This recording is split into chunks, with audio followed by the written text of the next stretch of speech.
The main thing is the interview. When we interview the parents, we are very strict. We are very careful that we see to it that the parents have the same thinking as the management. And we are very strict. In the first year, when we started the school, we had a clause, compulsory that the mothers should do hijab.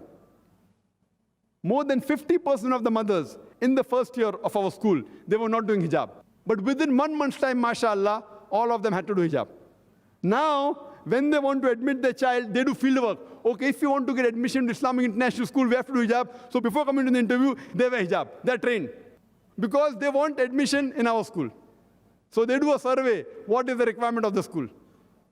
We have got, mashallah, millionaire parents who are businessmen, who are business tycoons. When they come for the interview, we ask them, how many times do you offer salah? So they tell us, Jummah ke Jummah.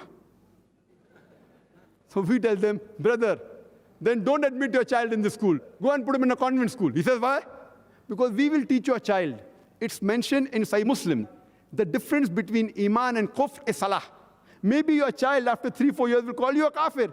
Therefore, don't put him in a school, put them in a convent school. They said, no, we want admission here. We will offer salah. We will offer 5 times salah. Then they give it in writing. So it's compulsory that 100% of the parents, they give in writing that they will offer salah 5 times. Believe me, we did not know that we could actually pressurize the parents or blackmail them. When the Christian missionaries are blackmailing our Muslim children, our Muslim parents in Bombay, they are paying 5,000 pounds, 10,000 pounds to get admission. And after paying that money as bribe, every day our children are doing shirk. They are saying, Jesus Christ, peace be upon him, is God. So when the Christian missionaries can force them to do shirk, why can't we force to do something with this further? And believe me, we have been very successful.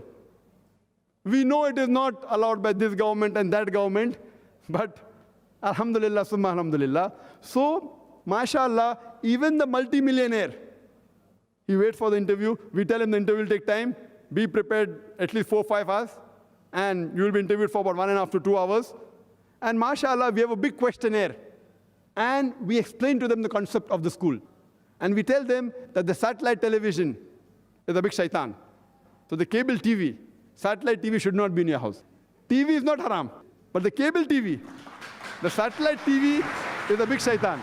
And normally we find that, we know that in the Western statistics, the average in America, a child sits in front of the TV for approximately 7 hours on average, more time than he spends in school.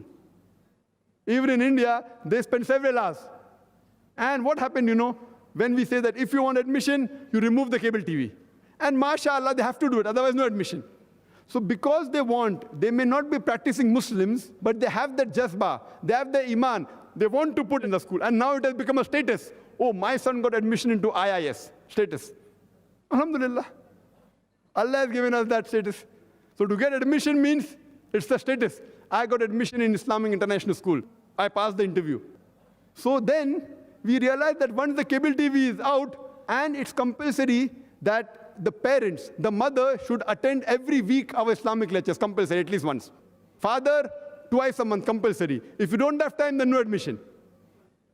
So even the parents are being ingrained. It's a package. We are not only training the students, we are even training the parents. We don't want that we train the child and after 13 years, the father says, okay, now go and do business, okay, start giving bribe, etc. So we want to see to it, we don't want to pour water over drugs back. Chances are that 50% we will lose our children because finally the parents control them. So we even change the parents.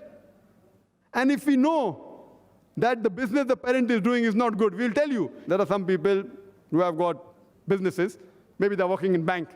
We tell them, working in bank is haram. Maybe your child, once after 4 or 5 years, he will cause you trouble. So see to it you change your job fast. So knowingly very well. Yet they want to put their children in our school. And the point to be noted here is that after a few months, then the husband comes and tells us, my wife, she has stopped watching TV, now she gives me more time. So even the family life improves. We have got stipulated conditions before admission that minimum 20 minutes every day, there should be a family reading of the Quran along with translation. Every day, compulsory. The father should attend twice a month our lectures in which we talk about Islam. The mothers once a week. So in this way, mashallah, even the environment becomes Islamic. Then besides the parents, even the other siblings come, even the grandparents come. So it is rather changing the society. And we found that when we visited the Western schools, I'd gone to South Africa, and I'd gone to one of the best schools in South Africa about 6 years back. I don't want to name the school. The principal of the school told me that, Brother Zakir, we are at the mercy of the parents. We have to force them to come and take admission, though our fee is half than the other private schools, but then they blackmail us. If you tell us too many things, then we'll go to the government school, we'll go to the white school.